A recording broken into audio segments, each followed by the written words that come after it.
Hello everyone, তো চলে এসেছি আমি একটা সকাল সকাল মজাদার নাস্তা নিয়ে। তো দেখো আমি এটা কিভাবে তৈরি করি। এর জন্য প্রথমে লাগবে এখানে সুজি, যেটা আমি আগে থেকে ভিজিয়ে রেখেছিলাম, আর আমি এটাকে মিক্সারে ভালো করে পেস্ট করে নেওয়া। আর এখানে আছে আলু, টমেটো, পেঁয়াজ, গাজর। এটাকে আমি স্মুথ একটা পেস্ট তৈরি করে নিয়েছি। চাইলে তোমরা গ্রেটারে গ্রেট করেও দিতে পারো। আর তার সঙ্গে আমি অ্যাড করব ডিম, আর এখানে আমি অল্প পরিমাণ দিয়ে দেবো বেসন, আর সাথে দিয়ে দেবো রেগুলারের মশলা, হলুদ গুঁড়ো, জিরে গুঁড়ো, ধনে গুঁড়ো, লঙ্কা গুঁড়ো। যে যেরকম ঝাল খাবে সে সেরকম দিয়ে দিতে পারে। আমি এখানে ডিম ভেঙে দিয়ে দিয়েছি।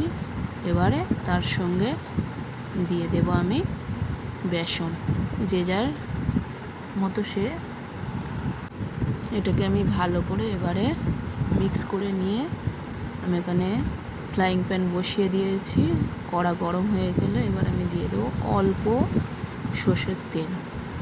এটা তোমরা চাইলে সাদা তেলেও করতে পারো। এখানে আমি অল্প পরিমাণ সর্ষের তেল দিয়ে দিচ্ছি। এবারে কড়া গরম হয়ে গেলে এবারে পরিমাণ মতো অল্প অল্প করে ব্যাটারটা দিয়ে দেব।